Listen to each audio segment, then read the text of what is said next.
Gérard Dautel, bonjour. Bonjour. On se rencontre pour la sortie d'un livre que vous avez écrit, qui sort chez Actes Sud, qui est réalisé avec l'UNICEF et qui est sur le droit des enfants. Comment est né ce projet et à qui s'adresse-t-il ? D'accord. Il est né d'une rencontre avec des responsables de l'UNICEF au moment du Salon du Livre de Montreuil, il y a maintenant 2 ans. On s'est rencontrés, j'animais un débat, ils étaient invités. Et puis en fait, dans la discussion qui a suivi le débat, qui était sur justement aujourd'hui, qu'est-ce qu'on apporte, nous, en tant qu'auteurs, aux enfants, aux adolescents, au niveau de l'engagement, au niveau de la citoyenneté, et voilà, etc. Donc moi, je leur ai parlé de mon travail, qui est complètement exclusivement centré là-dessus. Oui, vraiment exclusivement. Et puis eux m'ont parlé aussi, je les connaissais un petit peu, les gens de l'UNICEF, mais ils m'ont parlé un petit peu de leurs projets futurs. Donc on s'est mis d'accord pour se revoir. On s'est vu, ils m'ont dit, il nous manque un livre qui fasse le point sur les droits de l'enfant. On va arriver au 25e anniversaire, je crois, de la signature de la déclaration de la Convention des droits de l'enfant. Ils m'ont dit, on a besoin d'un livre, on a besoin de quelque chose qui soit un peu une référence, qui fasse le point. Et moi, j'avais envie depuis très longtemps d'écrire un livre sur les droits de l'enfant. Et j'avais ma petite idée derrière la tête sur la façon dont on devait le faire. Voilà. Ce que je trouve intéressant avec ce livre, c'est qu'en fait, souvent, ces grandes déclarations, conventions, traités, signés à l'ONU, qui sont donc censés couvrir un peu la planète, c'est toujours entouré après d'un nuage d'un peu de scepticisme, parce que c'est vrai que ça paraît souvent un peu idéaliste. Et en fait, grâce à votre livre, on se rend compte que quand même, ça a permis, parce que voilà, il y a tout un tas de gens derrière ensuite qui se mettent en mouvement pour réussir à appliquer ça. Les gouvernements suivent plus ou moins, mais en tout cas, il y a des résultats. Donc, parmi les 54 articles de cette convention, comment avez-vous choisi les thèmes et les droits qui sont abordés, puisqu'il n'y a pas les 54 dans le livre ? Non, on en a choisi 12, je crois, si je me souviens bien. Oui. 12 droits. Pourquoi ? Alors 12 droits, c'est une espèce de compromis qu'on a trouvé avec les gens de l'UNICEF. C'est-à-dire qu'eux avaient envie de parler de certains droits qui sont quand même des droits fondamentaux. D'autres droits peuvent être importants, mais parfois ils en découlent de ces droits-là. C'est des droits, on va dire, un petit peu secondaires. Moi, j'avais envie de ne pas passer à côté de certains droits. Le droit au logement, ça me paraissait important. Le droit à la santé, parler des enfants soldats, ça me paraît primordial parce qu'il y en a encore trop. Donc finalement, on s'est assez vite mis d'accord sur 12 droits qui paraissent hyper importants. Il fallait aussi que j'ai des droits, qu'on trouve des droits qui soient à la fois internationaux, et aussi français. Droit au logement, c'est dans le monde, mais on a des vraies crises en France, donc c'était important surtout de ne pas laisser tomber le côté français des choses. Il fallait qu'on trouve des droits qui aboutissent sur des choses positives, c'est-à-dire qu'il y a des progrès qui ont été faits depuis 1989. Et moi, j'avais pas envie de faire un livre 100% négatif. J'avais envie de faire un livre aussi avec des choses positives. Mais voilà. D'ailleurs, le petit chapitre sur les enfants soldats, Oui. il m'a semblé, c'est le seul où il n'y a pas des chiffres de résultats. Non, parce que moi, à un moment donné, j'ai beaucoup travaillé sur les enfants soldats, j'en ai rencontré.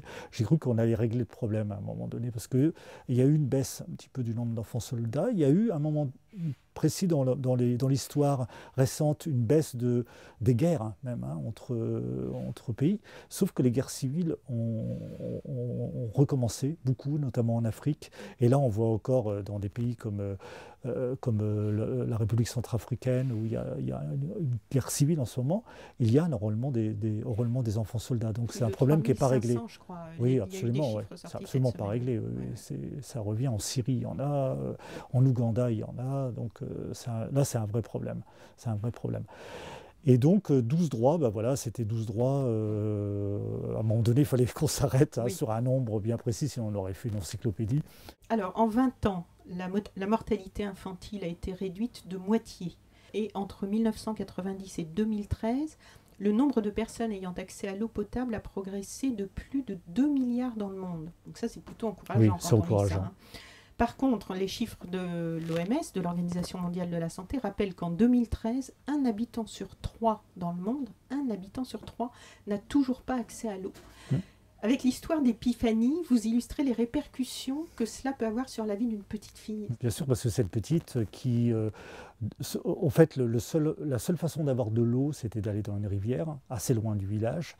Et avec le temps qu'il faut pour y aller, le danger aussi que ça représente, parce qu'il fallait traverser des territoires un petit peu hostiles, hein, avec des pièges, des serpents, etc. Et c'est aussi l'eau qui n'est pas toujours très propre, hein, dans une rivière. C'est pas l'eau potable, c'est pas de l'eau saine. Donc il y avait des répercussions dans sa vie de tous les jours. C'est-à-dire qu'elle ne pouvait pas aller à l'école autant qu'elle le voulait, parce qu'il faut aller chercher de l'eau. Et ça arrive dans de nombreux pays, Voilà. hein, moi je l'ai vécu. Et puis une eau qui n'était pas très bonne, pas très saine, donc des risques de maladie. Tout d'un coup, il y a un puits qui a été fait. Alors ça, les puits, ils ne viennent pas par l'opération du Saint-Esprit, hein. Il y a des tas d'organisations non gouvernementales qui s'installent dans des régions. Alors parfois, moi je trouve malheureusement, elles y restent et puis c'est un peu elles qui font tout. Et puis parfois, elles disent aux gens, voilà comment on fabrique un puits, comment on fait. Et ça, c'est beaucoup plus intéressant pour l'avenir. Oui, c'est l'histoire d'apprendre à Bien pêcher, sûr, voilà, c'est pour beaucoup qu'ils plus deviennent intéressant. autonomes Les gens deviennent autonomes, ils se débrouillent. Et donc, le fait qu'il y ait un puits dans le village change tout, parce que les enfants vont à l'école, ils ont l'eau à portée de la main, il n'y a plus le danger d'aller à la rivière.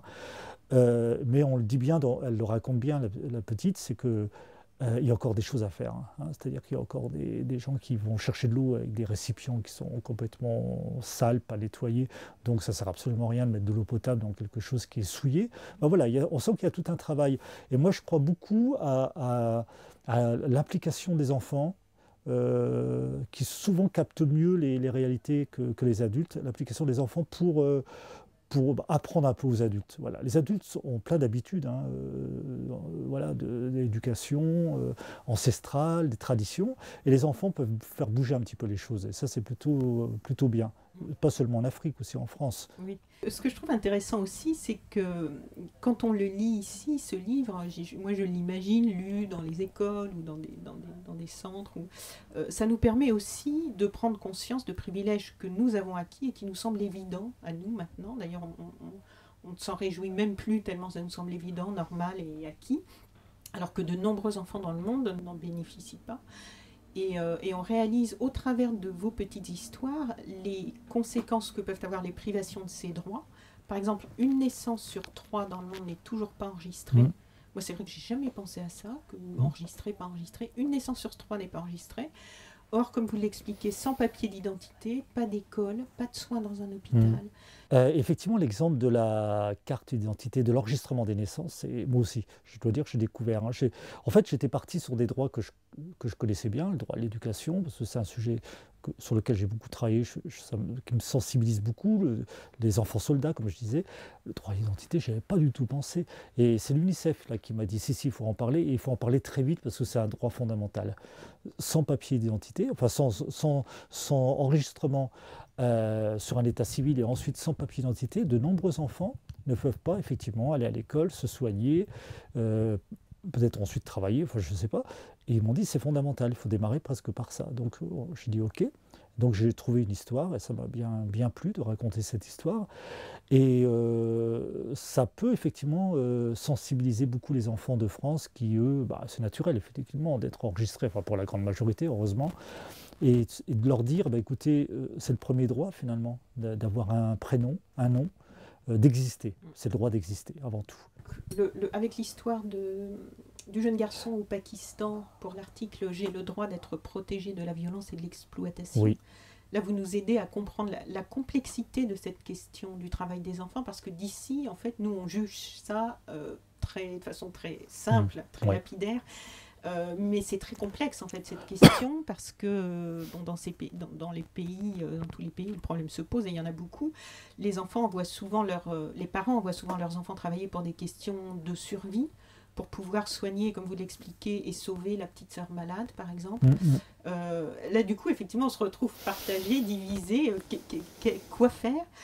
Et on voit ici que les droits des enfants sont étroitement liés et dépendants des sociétés dans lesquelles ils sont, et des adultes, évidemment. Pour l'UNICEF et les ONG, donc c'est vraiment un travail de fond pour améliorer les conditions de vie sur toute la planète. Aujourd'hui, le bilan, qu'est-ce que c'est par rapport au travail des enfants? Vous pensez qu'on peut être optimiste? Oui. Non, mais globalement, ça s'améliore, ces droits. Moi, je dirais qu'à part le droit à ne pas faire la guerre, hein, qui perdure malheureusement, le problème de la pauvreté aussi dans les sociétés occidentales dites riches, qui s'aggrave Ailleurs, on est quand même dans du progrès. Parfois c'est lent, parfois c'est en dents de scie, on fait des allers-retours, mais globalement on est quand même dans une situation de progrès. Et le droit au travail notamment, on est quand même dans une situation de progrès. C'est-à-dire qu'il y a de plus en plus de pays qui disent non, les enfants, avant tout, ça doit être éduqués, élevés par les parents et ensuite à l'école. Et ensuite, ils travailleront. Alors après, il y a des réalités économiques, sociales et économiques, qui font que dans certains pays, le Pakistan, le Bangladesh, les pays d'Asie, beaucoup, les enfants sont obligés de travailler avec leurs parents, avec, je veux dire, pas pour leurs parents, mais avec leurs parents à côté, pour apporter de l'argent à la famille, pour que la famille puisse survivre, et eux-mêmes puissent survivre dans cette famille. Donc c'est un peu délicat, effectivement, de juger en disant c'est scandaleux que les parents voient leurs enfants travailler. Oui, mais parfois c'est une question de survie. Moi, je l'ai vu en Afrique aussi. Si une maman envoyait sa fille travailler tous les jours, donc la fille ne pouvait pas aller à l'école, c'est une question de survie. Il fallait manger, quoi, le soir. C'était ça, hein. Voilà. Mais quand même, globalement, les choses progressent. Moi, je trouve qu'on est quand même, depuis 1989, au moment où il y a eu la signature de la Convention, grâce à des ONG, grâce aussi à la mobilisation de certains citoyens dans des associations, etc. Les gouvernements, aussi certains gouvernements ont fait beaucoup d'efforts. Il y a des progrès. Après, je dirais, il y a des réalités qui sont des réalités climatiques, une sécheresse, des réalités géopolitiques, une guerre, des réalités économiques, font qu'on a parfois des retours en arrière.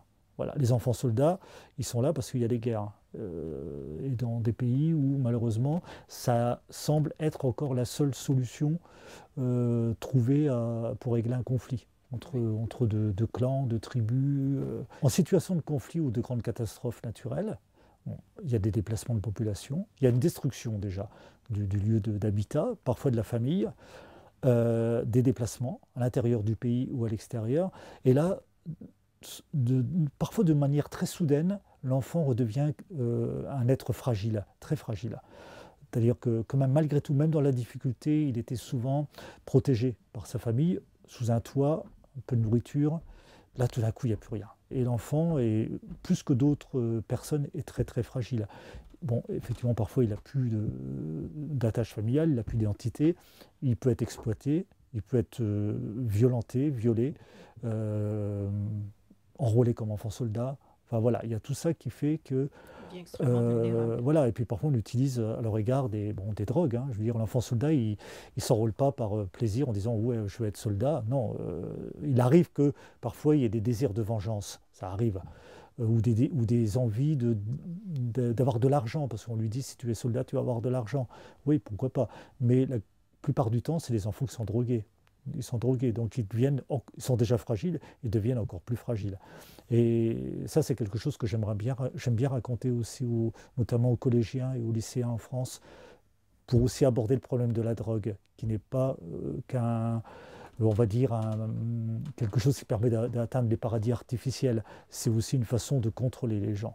Et quand on prend de la drogue, c'est aussi une manière de perdre son propre contrôle. Et ça, c'est important toujours de faire des liens avec ce que vivent les lecteurs ici. Les mariages précoces, les enfances confisquées, la situation des enfants syriens réfugiés, il y a encore beaucoup à faire. Quel est votre souhait pour ce livre? Quel rôle aimeriez-vous qu'il joue? Oh, plein. Moi, j'ai envie, déjà, quand on écrit un livre, avant tout, c'est pour un lecteur individuel. Donc, j'ai envie que le lecteur qui va l'acheter ou les parents lui auront offert, découvre qu'il y a des enfants qui ne bénéficient pas des droits naturels, fondamentaux. Pourquoi ils n'en bénéficient pas et qu'est-ce qui se passe pour qu'ils puissent en bénéficier. J'ai envie aussi qu'ils comprennent que dans la vie, il ne faut pas se laisser envahir par la résignation. C'est-à-dire qu'il y a toujours moyen, par l'engagement, par la prise de conscience, par l'information, il y a toujours moyen de faire avancer les choses. Et même quand on est jeune, on peut le faire. Et quand on est jeune, on peut se dire, quand je serai adulte, je pourrais faire encore plus. Et puis ensuite, il y a une dimension collective, ce genre de livre. Il a été fait avec l'UNICEF, ça veut dire qu'il va circuler dans le réseau de l'UNICEF. Ça peut aider, je pense, les gens qui travaillent, les bénévoles ou les professionnels. Ça peut aider à mieux appréhender une situation. C'est toujours l'idée, moi je suis journaliste, c'est toujours l'idée de poser, d'offrir aux gens la possibilité d'avoir des bases, des références géographiques, ça se situe où, historique, depuis quand, de quoi on parle, quel vocabulaire, quels chiffres, etc. Et je sens bien que chez les militants de l'UNICEF, il y a besoin d'avoir de temps en temps un petit ouvrage, ça peut être un film ou ça peut être des photos, un support qui leur permette de se dire je vais faire un petit peu le point sur cette situation et ça va m'aider ensuite à en parler. Voilà. C'est un très beau livre. Ben merci beaucoup, merci je suis ravi de l'avoir fait. Merci beaucoup. Merci.